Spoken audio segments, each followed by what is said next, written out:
بسم الله الرحمن الرحيم. الحمد لله نحمده ونستعينه ونستغفره ونؤمن به ونتوكل عليه ونعوذ بالله من شرور أنفسنا ومن سيئات أعمالنا. من يهده الله فلا مضل له ومن يضلل فلا هادي له، ونشهد أن لا إله إلا الله وحده لا شريك له، ونشهد أن سيدنا مولانا محمدا عبده ورسوله. أما بعد، محترم حضرات، میں پچھلے والے جمعے کو حضرت عمر رضی اللہ عنہ کے بارے میں بیان کر رہا تھا کہ حضرت عمر رضی اللہ تعالی عنہ دل کے ساتھ اور ایک قسم کی سختی آپ غیروں کے لیے رکھتے تھے یا غلط قسم کے لوگوں کے لیے رکھتے تھے. اور آپ کے بارے میں آتا ہے کہ ایک مرتبہ ایک یہودی اور منافق کے درمیان میں جھگڑا ہوا، وواد ہوا، اور اس وواد کے نمٹانے کے لیے جو منافق تھا، اپنے آپ کو مسلمان کہتا تھا، اس نے کہا کہ ہمیں یہودی عالم کے پاس چلنا چاہیے، یہودی سردار کے پاس چلنا چاہیے. یہودی جانتا تھا کہ جو ہمارے سردار ہیں، علماء ہیں، کس طرح سے گھپلے کرتے ہیں اور پیسے لے کر فیصلوں کو بدل ڈالتے ہیں. اس نے انکار کیا. اس نے کہا کہ ہمیں حضور صلی اللہ علیہ وسلم کے پاس جانا چاہیے. اور وہ زبردستی منافق کو حضور صلی اللہ علیہ وسلم کے پاس لے کر آیا.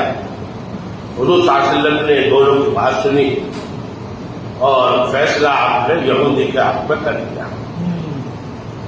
منافق اس فیصلے سے راضی نہیں ہوا، کہنے لگا کہ میں تو پہلے ہی کہتا تھا کہ یہاں سے فیصلہ نہیں لینا ہے، تمہارے عالم کے پاس چلو، لیکن تم نے منع کر دیا. بولے اچھا ایک کام کرو، حضرت عمر کے پاس چلتے ہیں. وہ یہ سمجھتا تھا کہ حضرت عمر رضی اللہ تعالی عنہ جو غیر مسلم ہے ان سے بہت زیادہ غصہ رہتے ہیں، اور میں تو مسلمان ہوں تو میرے حق میں بات کہیں گے. یہ لوگ پہنچے حضرت عمر رضی اللہ عنہ کے پاس. یہودی نے سارا واقعہ سنا دیا کہ بھائی ہمارا جھگڑا ہوا، اور اس جھگڑے کے بعد ہم حضور صلی کے پاس گئے تھے اور انہوں نے ایسے ایسے فیصلہ کیا، یہ فیصلے کو نہیں مانتا. یہ کہتا ہے کہ حضرت عمر رضی اللہ عنہ کے پاس چلو. انہوں نے کہا ٹھیک ہے بیٹھو، میں فیصلہ کرتا ہوں.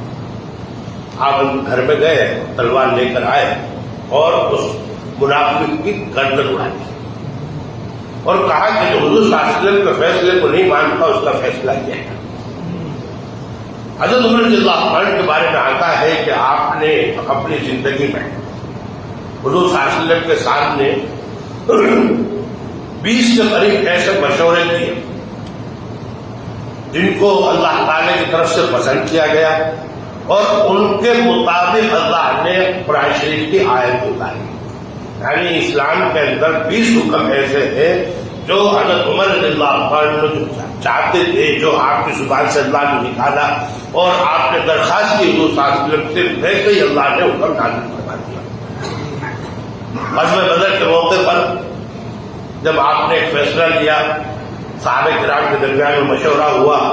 حضرت عمر رضی اللہ عنہ کا مشورہ یہ تھا کہ جتنے کافر ہیں اس سب کو قتل کر دیا جائے. باقی صحابہ کرام حضرت ابوبکر صدیق رضی اللہ عنہ نے کہا کہ نہیں، موقع دینا چاہیے، یہ زندہ رہیں گے تو ہو سکتا ہے کہ ایمان لے آئے. یہ بات کہی تو اللہ کی طرف سے حضور صلی اللہ علیہ وسلم پر وحی آئی اور اللہ کی طرف سے یہ بات کہی گئی کہ جو فیصلہ حضرت عمر رضی اللہ عنہ کا تھا اس فیصلے کو اللہ کی طرف سے پسند کیا گیا، اور کافروں کو چھوڑ دینے کے اوپر اللہ کی طرف سے ناراضگی ہوئی. اور حضور صلی اللہ علیہ وسلم نے فرمایا کہ اللہ کا عذاب نازل ہوا لیکن رک گیا. اگر عذاب نازل ہوتا تو عمر کے علاوہ سارے لوگ ختم ہو جاتے. حضرت عمر رضی اللہ عنہ کو اللہ نے بہت سمجھداری عطا فرمائی تھی. حضرت عمر رضی اللہ عنہ ان لوگوں میں سے ہے کہ جن کو دنیا میں اللہ کے نبی علیہ السلام نے بشارت، جنتی ہونے کی بشارت عطا فرمائی. ان لوگوں میں بھی ہے، اور جن لوگوں کے ساتھ جن جن موقعوں پر کی گئی بڑی تعداد میں ان کے اندر آپ ہر چیز میں شامل رہے. حضرت عمر رضی اللہ عنہ کے بارے میں اللہ کے نبی علیہ السلام نے فرمایا کہ جس گلی سے عمر گزر جاتے ہیں اس گلی سے شیطان نہیں گزرتا. ایک مرتبہ ایسا ہوا جب آپ نے کئی بات حضور صلی اللہ علیہ وسلم اپنے گھر پر آرام فرماتے، حضرت عمر صدیق رضی اللہ عنہ موجود، حضور صلی اللہ علیہ وسلم دیکھے گئے اور جو انصار کی جو لڑکیاں ہیں وہ اپنے جو گیت ہوتے ہیں وہ گا رہی تھی. تو حضرت عمر صدیق رضی اللہ عنہ تشریف لائے، اجازت لی، اندر آ گئے. لڑکیاں نہیں، لڑکیاں اسی طرح سے گاتی رہی. پھر کچھ دیر کے بعد میں میسج آیا، اجازت مانگی گئی حضرت عمر رضی اللہ عنہ سے، اجازت میں آنا چاہتا ہوں. حضور صلی اللہ علیہ وسلم کو اجازت دی، آپ آئے اور لڑکیاں بھاگ گئی. آپ مسکرائے اور آپ نے فرمایا کہ عمر جس گلی سے گزر جاتا ہے وہاں سے شیطان نہیں گزرتا. یعنی اللہ نے آپ کی ایسی ہیبت، ایسا رکھا تھا کہ جو سامانیہ جو چیزیں ہوتی ہیں کہ جن کو آپ طریقے سے آپ کرتے تھے آپ کے سامنے وہ ہوتی نہیں تھی. حضور صلی اللہ علیہ وسلم اس بات کو سمجھتے تھے کہ یہ ان لوگوں کی سنسکرتی ہے، یعنی انصار کی، مدینے والوں کی. وہ لوگ دف پر، دف یعنی اس کو کہتے ہیں ایسا کہ ایک سائڈ کے اندر اس کے اوپر وہ چمڑا لگا ہوتا ہے اور دوسری سائڈ سے کھلا ہوتا ہے، چلے لگی ہوتی ہے اور اس کو بجاتے ہیں. اس کے اندر کوئی جھانجھٹ نہیں ہوتی، یعنی کوئی ایسی چیز جو بجے الگ سے لگاتے تھے نا وہ چھوٹی چھوٹی ٹکڑیاں پہ، وہ اس کی بھی آواز ہوتی ہے اس کی، تو اس کو کہتے ہیں دف. تو مدینے کے اندر اس کا رواج تھا اور انصار جو ہے تہوار کے موقع پر، خوشی کے موقع پر، شادیوں کے موقع پر انصار کی جو چھوٹی چھوٹی لڑکیاں ہیں، بڑی چھوٹی چھوٹی لڑکیاں، وہ اس موقع پر جو ان کے قومی گیت ہوا کرتے تھے وہ گایا کرتے. اور حضور صلی اللہ علیہ وسلم نے اس سے ان کو نہیں روکا، یہ کہا یہ ان کی سنسکرتی ہے. تو حضرت عمر رضی اللہ عنہ کا معاملہ یہ رہا کہ ہر موقع پر، ہر جگہ پر اللہ کے نبی علیہ السلام کے ساتھ رہے. حضرت علی رضی اللہ عنہ نے ایک موقع پر جب حضرت عمر رضی اللہ عنہ کا انتقال ہوا، جو سارے بیان کرتے ہیں، انہوں نے عربوں کے اندر یہ طریقہ تھا کہ جب کسی کا انتقال ہوتا تو جو اس کی خوبیاں ہیں، جو اس کی محاسن ہے، ان کو انتقال کے بعد بیان کیا کرتے تھے کہ بھئی آپ ایسے تھے، آپ نے یہ کام کیے، آپ اتنے اچھے آدمی تھے، اللہ تعالیٰ آپ کی ان خوبیوں کی وجہ سے، ان عملوں کی وجہ سے آپ کی برکت، وہ آپ کی مغفرت فرمائے گا.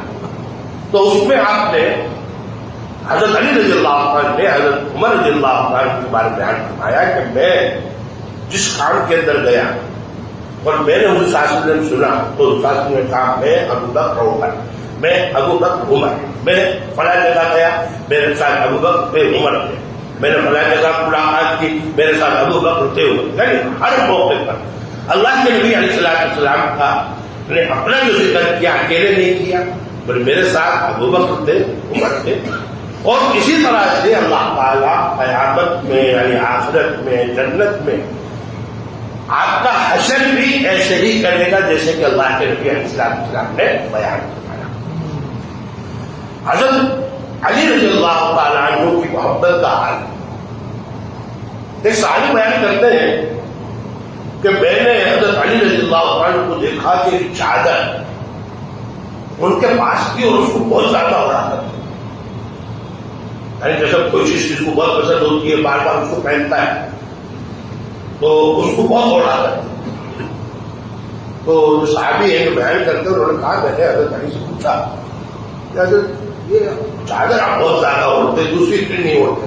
کہنے لگے کہ میرے دوست، میرے ساتھی عمر رضی اللہ عنہ نے مجھے عطا فرمائی کہ مجھے اس سے بہت محبت ہے اور اسی محبت کو تازہ رکھنے کے لیے میں چادر بہت زیادہ اوڑھتا ہوں. اور آپ کی بتائیں حضرت عمر رضی اللہ تعالی عنہ جو ہے حضرت علی رضی اللہ عنہ کے داماد ہے، داماد ہے. یہ جو شیعہ حضرات ملی شیعی باتیں کرتے ہیں، اگر حضرت عمر میں اور حضرت علی رضی اللہ عنہ میں دشمنی ہوتی ہے ایک دوسرے کے دشمن ہوتے تو حضرت علی اپنی بیٹی ام کلثوم ان کے نکاح میں تھوڑی دے دیتے. حالانکہ دونوں کے اندر عمر کا بہت تفاوت ہے. جب حضرت عمر رضی اللہ عنہ نے حضرت علی رضی اللہ عنہ سے بات کی کہ علی میں تمہاری بیٹی ام کلثوم سے نکاح کرنا چاہتا ہوں، تو انہوں نے یہ کہا حضرت علی بھائی آپ کی عمر اس کی عمر بہت زیادہ ہے. تو آپ نے فرمایا کہ دیکھو میرا کوئی مقصد نہیں، میں نے حضور صلی اللہ علیہ وسلم سے سنا ہے کہ سارے نسب ختم ہو جائیں گے، یعنی جو پیڑھیاں چلتی ہے نا ساری پیڑھیاں ختم ہو جائیں گی، لیکن میری جو پیڑھی ہے، جو میرا سلسلہ ہے وہ باقی رہے گا، اور وہ سلسلہ باقی رہے اس لیے میں آپ کی بیٹی ام کلثوم سے شادی کرنا چاہتا ہوں. اور نکاح کے اندر بھی، اور آپ بہت اچھے انداز سے آخر تک جب تک حضرت عمر رضی اللہ عنہ کے انتقال نہیں ہوا وہ آپ کے نکاح میں رہی اور ہر موقع پر آپ کے ساتھ میں رہی. ایک واقعہ ملتا ہے کہ حضرت عمر رضی اللہ عنہ کا جو اپنی حکومت کے دور میں جب آپ حاکم تھے، لوگوں کے حالات کو جاننے کے لیے، خبر کرنے کے لیے راؤنڈ پہ نکلتے تھے، گھومتے تھے، دیکھتے تھے، کبھی کبھی پہرا بھی دیتے تھے. بھائی باہر سے لوگ آتے تھے، کاؤ رہتے، بدو آ گئے، اب وہ موقع ملا نہیں، ہوٹل وغیرہ تھے نہیں، تو کہیں بھی پڑاؤ کر دیا تو انہیں کوئی نقصان نہ پہنچے، ان کو کوئی تکلیف نہ ہو، تو وہ حضرت علی رضی اللہ عنہ کچھ لوگ ساتھ ملے کر ان کا دھیان رکھا کرتے تھے. ایسے ہی ایک موقع پر ایک خاندان بدو اپنی بیوی کے ساتھ میں حضور صاحب حضرت عمر رضی اللہ عنہ سے ملنے کے لیے آیا. گاؤں شہر کے باہر، مدینے کے باہر اس کا پڑاؤ تھا. آپ اس کے پاس گئے، اس سے خجل پوچھی، معلوم کیا آپ نے کیا ہوا؟ انہوں نے کہا حضرت عمر رضی اللہ عنہ سے ملنے آیا تھا، بہت لیٹ ہو گئی، میں میری بیوی کے ساتھ ہوں اور اس وقت میری بیوی کو درد ہو رہا ہے، بچہ پیدا ہونے کا، یعنی ڈلیوری کا وقت ہے، اور میرا کوئی رشتہ دار نہیں ہے کہ میں جس سے ملاقات کر لیتا جا کے کا. انہوں نے کہا میں آپ کو بولی میں جانتا تھا حضرت عمر رضی اللہ عنہ کو. حضرت عمر رضی اللہ عنہ کی ویش بھوشا ایسی نہیں تھی کہ جس کی وجہ سے آپ آگے پتہ چل جائے کہ یہ فلاں آدمی، بالکل سادہ انداز. تو آپ گھر پہ گئے، گھر پہ کھانے پینے کا سامان اور دوسری چیزیں تھیں، اور ام کلثوم جو حضرت علی رضی اللہ عنہ کی بیٹی آج کی بیوی، ان سے کہا کہ ڈلیوری کروانی ہے، نیکی کا کام ہے، چلو، اور جو تمہارے سامان اس وقت کے لیے ضرورت ہو سکتی ہے وہ لے کر آئے. حضرت کلثوم کو اندر بھیج دیا، آپ باہر بیٹھ گئے، بدو کے ساتھ بیٹھ کر بات چیت کرنے لگے یہاں تک کہ عورت کو ڈلیوری ہو گئی. ڈلیوری فارغ ہونے کے بعد ام کلثوم جو تھی انہوں نے کہا کہ امیر المؤمنین اپنے دوست سے کہہ دیجیے کہ کیا لڑکا ہوا ہے، اولاد.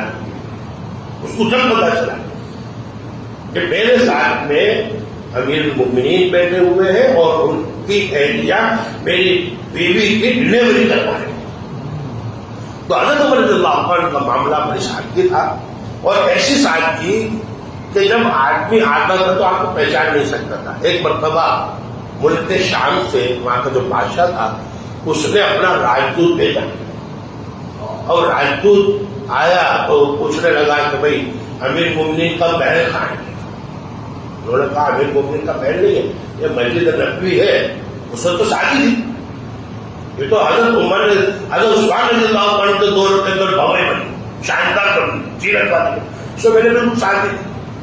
جو بھی ترمیم ہوئی یا بدلا ہوا وہ سادگی کے ساتھ میں ہوا، اسی انداز میں جو حضور صلی اللہ علیہ وسلم کی تھی اسی انداز کی. یہاں چلے جاؤ، وہاں گئے، پتہ چلا کہ امیر المؤمنین نہیں ہے، کسی کام سے باہر جنگل کی طرف گئے. تو تلاش کرتا ہوا پہنچ گیا، بولے امیر المؤمنین کہاں ہے؟ تو بتا ادھر گئے ادھر گئے ادھر گئے. یہاں تک تو جنگل میں پہنچا، اس نے دیکھا کہ ببول کا جھاڑ جو راجستھان کے اندر بھی آپ کو گدرو ہوتا ہے، اپنی منزل پیدا ہوتا ہے، اس کے نیچے اینٹ رکھی ہوئی ہے اور تلوار یوں لٹک رہی ہے، اور اینٹ کے اوپر سر رکھ کے مستی کے ساتھ سو رہے ہیں. آدمی سو نہیں سکتا، اتنا ذمہ دار آدمی کو نیند آ ہی نہیں سکتی، لیکن اللہ کی طرف سے جو سکون ہوتا ہے وہ ایسے حالات کے اندر بھی اکیلے ہے، نہ کارڈ ہے نہ کچھ ہے، نہ بستر ہے، بدبختی سے سو رہا ہے آرام سے. تو اس کے دل میں یہ خیال آیا کہ یہ آدمی جس کی وجہ سے ساری دنیا پریشان ہے، میرے پاس بہت اچھا موقع ہے، ان کو نمٹا دیا. تو تلوار بھی ٹپانے لگا، جب تک اٹھے گی جب تک تو میں کر دوں گا کام. اس نے تلوار نکالی، آگے بڑھا. اللہ نے زمین میں سے شیر غائب کر، شیر حملہ کرنے کے لیے تیار، اس کو پکڑا دیا. وہ چلانے لگا، رونے دھونے لگا. آپ کی آنکھ کھلی، دیکھا اس کے ہاتھ میں تلوار ہے، حملہ کرنا چاہتا ہے. آپ نے اس کو بلایا، شیر غائب ہو گیا. تو اللہ آپ کی طرف اپنی حفاظت کے انتظام آپ کے ساتھ کرتا تھا کہ آپ سو رہے ہیں لیکن اللہ کی طرف سے انتظام. پھر بعد میں وہ گیا اور اپنا کام پورا کرنے کے بعد آیا، مسلمان ہو گیا. جب بیت المقدس جس کا آج جھگڑا چل رہا ہے، اس بیت المقدس کو فتح کرنے کا نمبر آیا اور مسلمانوں نے اس جگہ پر حملہ کیا جس کو آج یروشلم کہتے ہیں. القدس اس کا نام ہے، اسلامی نام القدس ہے، وہ لوگ یروشلم بولتے ہیں. تو جب وہاں پر پہنچے اور انہوں نے دیکھا مسلمان پہنچے ہیں، سب علاقہ فتح کرتے ہوئے آ رہی ہیں، تو ان کی یہاں پر ایک بھوشیہ وانی تھی. بھوشیہ وانی یہ تھی کہ ایسا ایسا آدمی آئے گا تو وہ اس شہر کو فتح کرے گا، اس سے کوئی بھی مقابلہ کرے گا، اور اس کے علاوہ کوئی ہوگا تو فتح نہیں کر سکتا. وہ بھوشیہ وانی حضرت عمر رضی اللہ عنہ کے بارے میں تھی. ان کو بھی پتہ نہیں تھا، ان کو بھی کسی کو پتہ نہیں تھا. ان لوگوں کو پتہ تھا کہ بھوشیہ وانی ہے. تو انہوں نے یہ کہا سرداروں کے پاس، مسلمان سرداروں کے پاس کہلوایا کہ دیکھیے جب ہم کھلتے رہیں گے لیکن ہم یہ چاہتے ہیں کہ آپ اپنے امیر کو بلائیے، ہم ان کو دیکھ لیں اور ہم جو سمجھتے ہیں اگر وہی ہے تو بغیر لڑے بھرے ہم یہ خلاف کے حوالے کر دیں گے، اور اگر وہ نہیں ہے تو ہم آپ سے لڑیں گے. تو سارے گرام نے لے کر بھیج دیا کہ حضرت ان جیسی درخواست ہے، آپ دیکھنا چاہتے ہیں، آپ سمجھنا چاہتے ہیں، اور اگر آپ وہی ہیں تو فری میں ہو جائے گا کام، اور اگر آپ نہیں ہیں تو لڑیں گے. تو حضرت عمر رضی اللہ عنہ نے بالکل کسی قافلے کے بغیر اپنے غلام کو لیا، ایک اونٹ ساتھ میں، اور سواری والی کا سامان رکھنے کا ہوگا. اس طرح نکلے، وہ ایک اونٹ تھا. اب جب چلے تو آپ نے غلام سے بات کی کہ بھائی بہت لمبا سفر ہے اور تم بھی انسان ہو، میں بھی انسان ہوں، میں بھی تھکتا ہوں، تم بھی تھکتے ہو، تو ایسا کرتے ہیں کہ کچھ حصہ آپ بیٹھو، میں پیدل چلوں گا، اور کچھ حصہ میں بیٹھ جاؤں گا، آپ پیدل چلنا. اس طرح سے کرتے کرتے راستہ کٹ جائے. غلام سے کہہ رہے ہیں، داغ سے کہہ رہے ہیں، جس کے بارے میں کوئی سوچ ہی نہیں سکتا کہ اپنے غلام کو اس طرح کا مان دیا جائے کہ وہ سواری پر آپ پیدل چلو، اونٹ کی ڈھکیل پکڑ کر چل گئے. غلام آپ کا تھا، سمجھتا تھا کہ آپ جو بات کہتے ہیں وہ اس سے آپ پیچھے نہیں ہٹیں گے، پھر میں نہ کہوں کو فائدہ ہے نہیں. اس نے بات مان لی. اس طرح سے سفر چلتا رہا. جب منزل کے قریب پہنچے، یعنی وہ وقت جب سامنے جانے کا تھا، وہ وقت آپ غلام کے اوپر بیٹھنے کا، ہاتھ کے نکیل پکڑ کے چلنے کا. غلام نے کہا کہ حضرت کے سامنے منزل آ گئی، اب میں نکیل پکڑ کے چل، آپ کے اوپر بیٹھ جاؤ. آپ نے فرمایا کہ جو ہے وہ ہے، جو برابری ہے وہ تو برابری ہے، تمہارا ایسا ہے تم بیٹھو. صحابہ کرام آ گئے، سردار آ گئے. انہوں نے کہا حضرت جا رہے اپنے سامنے والوں سے ملاقات کرنے کے لیے، ذرا اچھے اچھے کپڑے، ہمیں کپڑے پہن لے. اس وقت حضرت عمر رضی اللہ عنہ کا جو بدن تھا، جو کپڑے تھے، اس پر 14 چگنے لگے ہوئے. کتنے؟ 14. آپ نے فرمایا صحابہ کرام سے کہ اللہ نے جو ہم کو عزت عطا فرمائی ہے کپڑوں سے نہیں، اسلام کی وجہ سے، اور اسلام آج بھی موجود ہے. مجھے ان کپڑوں کی ضرورت نہیں.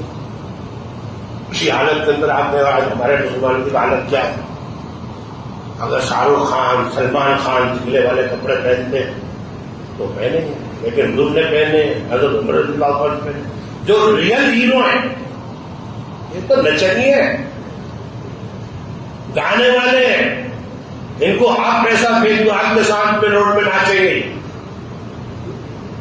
ابھی یہ مکیش امبانی کا پروگرام ہوگا جو پیچھے بھی ہوا تھا، تو سب کو بلایا تو سارے ناچنے آئے تھے.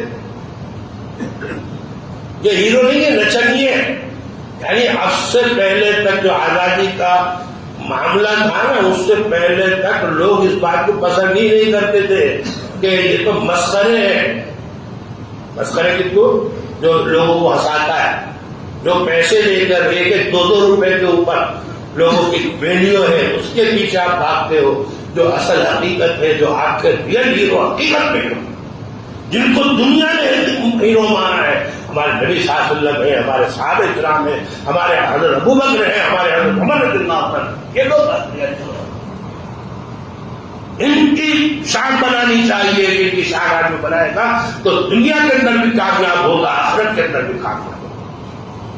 جب وہاں پر پہنچے اسی حالت کے اندر میں لوگوں نے دیکھا، وہ قلعے کے اوپر سے دیکھ رہے ہیں کہ شاہی سواری آ رہی ہے، اور جو مسلمانوں کا امیر المؤمنین ہے پرانے کپڑوں میں 14 تھگلوں کے ساتھ غلام اونٹ پر بیٹھا ہوا ہے، اور آپ پیدل آ رہے ہیں، لکیر پکڑ کر آ رہے ہیں. جب انہوں نے کہا بس ہو گیا، بولے یہی وہ شخص ہے کہ جس کا ہم جیت نہیں سکتے. اور انہوں نے کہا دروازے کھول دو. قلعے کی چابیاں جو تھی وہ سب لے کر آئے. حضرت عمر رضی اللہ عنہ کے حوالے کر دی. کہتے تھے آپ کے حوالے، اور ہم یہ دیکھنا چاہتے تھے اگر آپ نہیں ہوتے، اور یہ حالت جو ہماری یہاں پر لکھی ہوئی ہے اگر یہ نہیں ہوتی ہم آپ سے مقابلہ کریں. لیکن یہ چیز دیکھ لی، لکھا ہوا ہے، اللہ نے مقرر پہ لکھ دیا ہے، ہم آپ سے جیت نہیں سکتے، لڑنے میں کوئی فائدہ نہیں. حضرت عمر رضی اللہ عنہ پہل کے اندر داخل ہوئے، تو ان لوگوں نے جو ان کی چرچ وغیرہ میں بڑے شاندار چرچ، بہت پرانے بادشاہوں کو بنائے ہوئے چرچ، بہت عالیشان، ان کے دورے کروائے، سب دکھایا. آپ نے نماز کا وقت ہو گیا، آپ نے کہا بھائی نماز کا وقت ہو گیا، نماز پڑھنی ہے. انہوں نے کہا یہی پڑھ لو. آپ نے فرمایا یا نہیں پڑھوں گا، باہر پڑھوں گا. آپ نے باہر جا کر نماز پڑھی. آپ نے فرمایا کہ اگر میں نے یہاں پر نماز پڑھ لی تو کل کو مسلمان دوبارہ چرچ چھین لیں گے، مسجد بنا ڈالیں گے، اس لیے تمہارے چرچ کو کوئی نقصان نہ. اور مسلمانوں نے غیر مسلموں کو اجازت دی کہ آپ یہاں پہ رہے، اپنے دھارمک جو آپ کو کاریہ کرنے ہیں ان کے اوپر بالکل آپ کو آزادی ہے. کسی طریقے سے آپ کے کاریہ کرم میں، آپ کے مذہب کے اندر مسلمان ذرا بھی دخل نہیں دیں گے. آپ کی چرچوں کی حفاظت رہے گی، آپ کی سامان کی حفاظت رہے گی، آپ کی ہر چیز کی حفاظت. یہ سارے لکھ کر دیا. اور بڑے یہ میں نہیں، اور میرے آنے والے جتنے لوگ اس کو مانیں گے، اور یہاں تک تو مانتے رہیں گے. یہاں تک کہ جب بنو عباس کا دور آیا، وہ شروع میں آزادی تھی، اس آزادی کے اندر انہوں نے پہلے شانتی والا معاملہ تھا، لیکن اس کے اندر پھر بعد میں ہولو ہلا شروع ہو گئے. وہ شور شرائے مچنے لگے، پریشان کرنے لگے لوگوں کو. تو عباس جو خلفاء تھے ان کے پاس شکایتیں بھی گئی، بولے بہت پریشان کر رہے ہیں، ذرا اس کو کنٹرول کرنا چاہیے. تو انہوں نے جو آزادی دی گئی تھی حضرت عمر رضی اللہ عنہ کے زمانے میں، اس کے اندر کچھ کنٹرول بھی کرنی چاہیے. تو مسئلہ لکھا گیا، علماء کرام سے پوچھا گیا کیا کر سکتے ہیں. علماء کرام نے کہا نہیں کر. انہوں نے کہا پہلے کم آزادی دی، اب تو انہوں نے بہت زیادہ آزادی لے دی. تو آپ علماء کرام نے کہا کہ یہ آزادی آپ کے سامنے ہی ہے نا. یعنی جب اس کا ایک پیر رکھا ہوا تھا وہ حج کی آزادی تھی، اس نے دوسرا پیر رکھا، آپ میں سے کسی نے بولا، آپ کے بڑوں نے بولا کسی نے، وہ نیم میں آ گیا. تیسرا پکڑ رکھا تو وہ بھی نہیں بولا، وہ بھی نیم میں آ گیا. تو بولے سب چیزیں نیم میں آ گئی، آپ نہیں بول سکتے ان کو. اور اسلام کا حکم کیا ہے میں آپ کو بتا دوں. اسلام کا حکم یہ ہے کہ اگر کسی نے کوئی قاعدہ، جیسے ابھی ہوتا ہے ہر جگہ کے اوپر انگریزی میں لکھا ہوتا، عام پبلک کو جانتی نہیں ہے، اور اس پر سائن لے لیتے ہیں، شامل ہو جاتا ہے، بولے آپ پھنس گئے. اسلام کہتا نہیں چلے گا. اسلام یہ کہتا ہے کہ آپ اگر کوئی چیز لکھتے ہو اور اس کی بھاشا وہ نہیں جانتا تو آپ کو سمجھانا اس کو ضروری ہے. اور اگر وہ نہیں جانتا تو ویلڈ نہیں ہوگا، مقدمہ آپ کا خارج ہو جائے گا. آپ کے وہ کہتے ہیں کہ تو نے سائن کری ہے تو پھنس گیا، مجھے ماننا پڑے گا. اسلام کہتا نہیں، آپ کو اگر کرنا ہے تو اس کی بھاشا میں لکھ کر دو اس کو، تاکہ وہ سمجھ سکے اور اس کے اوپر وہ کر سکے. اور آپ نے سائن کروا لیا رکھا ہو کہ بعد میں ایسا ہے وہ نہیں چلے. تو حضرت عمر رضی اللہ عنہ کا دور تھا، بڑا زبردست دور تھا، یہاں تک کہ آپ نے اپنے علاقے میں جو فیسلٹی آج دنیا کے اندر آپ دیکھو گے نا، کہیں بھی کوئی چیز ملتا ہے، جیسے آپ انگلینڈ کے اندر جاؤ گے وہاں بچوں کو وہ پیسے دیے جاتے ہیں، پینشن دی جاتی ہے، بڑوں کو پینشن دی جاتی ہے، بے روزگاروں کو پینشن دی جاتی ہے. یہ کہاں سے آئی؟ یہ سب حضرت عمر رضی اللہ عنہ کا وہ نیم ہے. حضور حضرت عمر رضی اللہ عنہ نے طریقہ بنایا ہے کہ جو بچہ، پہلے کیا ہوتا تھا کہ جو بچہ دودھ پیتا تھا آپ اس کو نہیں دیتے، بچہ دودھ پینا چھوڑ دے پھر دیا کرتے تھے. تو ایک بار ایسی آپ نکلے، آپ نے دیکھا کہ ایک بچہ رو رہا ہے، تو آپ نے اس کو کہا اس کی ماں نے بھائی اس کو چھپا.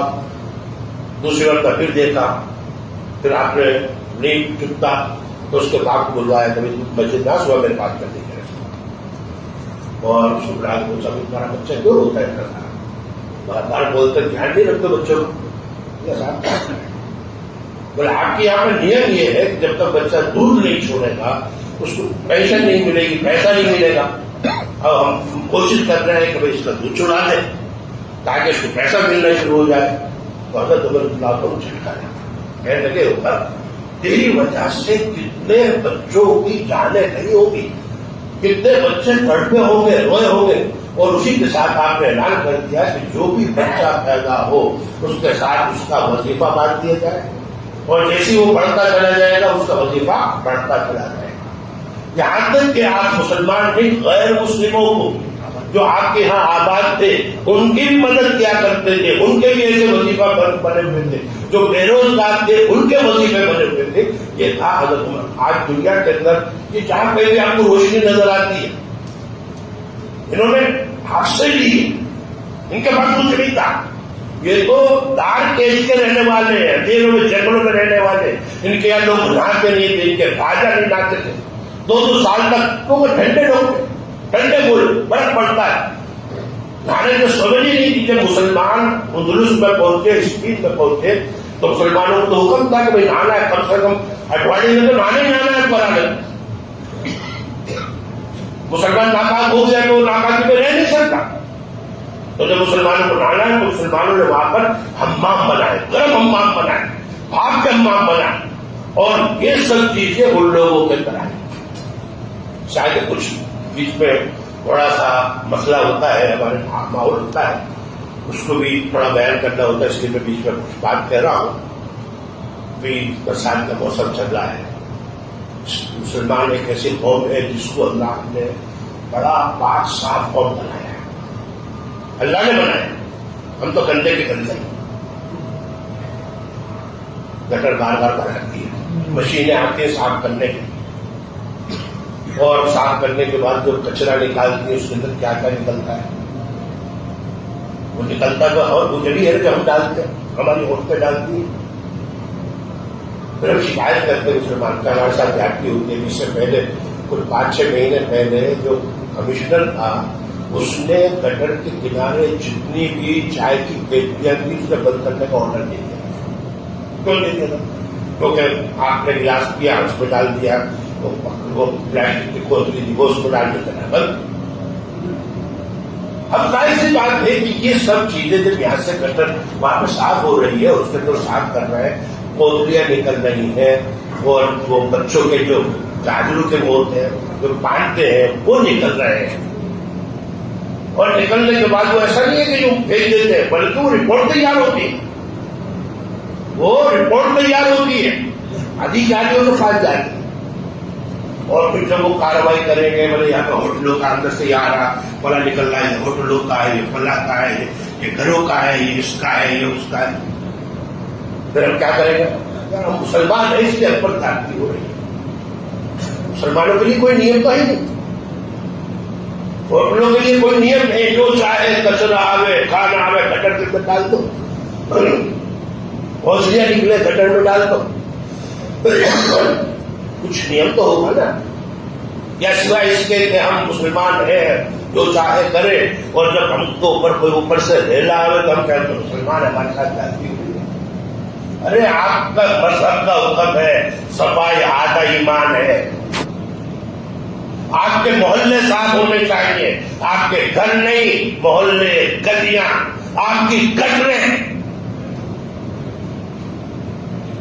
آپ تو یہ کتا ہوتا ہے نا، کتا، آپ کو دیکھنا غور کرنا، وہ تو بیٹھتا ہے تو اپنی پچھڑی سے زمین صاف کرتا نہیں بیٹھتا ہے۔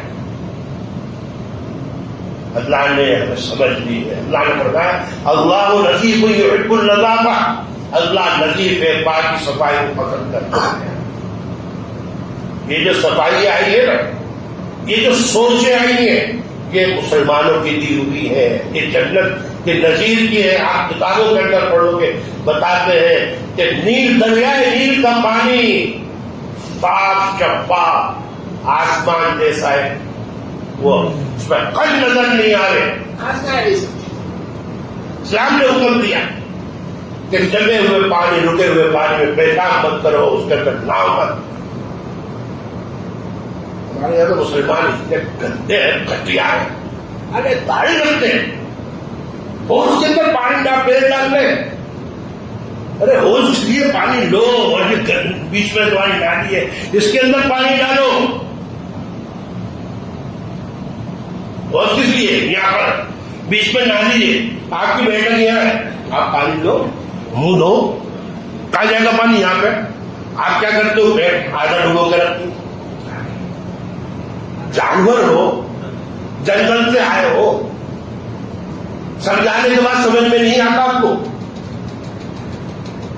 ارے ہوٹل جو ہوتا ہے نا، ہوٹل آپ اگر پڑھو گے تو ہوٹلوں کے اندر جن ہمارے بھائی صاحب تھے چھوڑوایا، بھائی صاحب گلاس یوں پکڑ کے یوں بولتے تھے اندر، وہ یوں کر کے دکھاتے، یہ کون سا طریقہ ہے بھائی؟ بولے میرے ہاتھ دھلے ہوئے تو اس پہ ڈالے گا پانی میں۔ لوگوں نے کہہ کر کہا مٹکے بدلوا ڈالے، بولے یہ سب نہیں چلے گا بھائی، مٹکے بدلوا، ڈلوانے لگا۔ وہ آدمی ڈالتا ہے، گلاس کو بدلتا ہے، گندا ہو گیا۔ اب جو ہے آج بیٹ کچھ ہوگا، گلاس لگے گا، اندر ڈالیں گے، اندر گندا ہوگا پانی۔ لوگوں نے مٹکے بدلوا ڈالے۔ ہوٹلوں کے اندر نیم ہے کہ جس ہوٹل کے اندر گلاس میں پانی ڈال کے دے جائے گا، اس کی کوئی کیٹیگری نہیں ہے۔ ایک ڈگری حاصل کرنی ہے تو گلاس ٹرے میں لا کر آپ کو رکھنے پڑیں گے۔ ہم نے اسلام کو چھوڑا، اپنی زندگی کو جانوروں جیسی بنا ڈالا۔ اس لیے حضرات ہماری کوشش یہی ہونی چاہیے کہ آپ اسلام کو اپنائیں، اپنے محلوں کو اپنائیں، آپ کی عزت ہو۔ آپ کو کوئی گھٹیا نہیں گرے گا، گندا ہوگا تو وہ اچھا ہوگا تو آج کہے یار یہ تو مسلمان سدھر گئے، وہ نہیں کہے گا کوئی، بولے یہ اچھا ہے۔ لوگ آپ کے محلے سے گزرتے ہیں، ناک میں وہ ڈال کے نکلتے ہیں، آدمی جا رہا ہے وہ ناک بند کر کے جا رہا ہے، اور پہ جا رہے ہیں، آپ کو تو بڑا مزہ آتا ہوگا کہ یار ہماری پہچان ہے۔ ایسی پہچان مت بنائیے، اچھی پہچان بنائیے۔ اپنے گھروں میں عورتوں سے کہیے کہ ڈبے رکھیے، اور پروشن والے فری میں ڈبے دے رہے ہیں، اور پروشن کے لوگ فری میں ڈبے دے رہے ہیں، کچرا اس میں ڈالو، گلی میں مت ڈالو، کیونکہ گلی میں ڈالو گے ہوا چلے گی، واپس آپ کے گھر میں کچرا آ جائے گا، آپ کو پتہ نہیں چلے گا۔ عورتیں کہتی ہیں کہ ہم پر جادو کر دیا گیا ہے۔ عورتیں کیا کہتی ہیں؟ ہم پر جادو۔ ارے جب تمہارے بال جو گلی میں پھرتے ہیں، تمہارا کوئی بھی مخالف اٹھائے گا تو تم پہ جادو نہیں کرے گا تو کیا کرے گا؟ نہیں سوچتے، کیسے کام نہ کریں۔ اس لیے دعا کیجیے اللہ تعالیٰ سے ہمیں اچھا سچا پکا مسلمان بننے کی توفیق عطا فرمائے۔ وآخر دعوانا الحمد للہ رب العالمین۔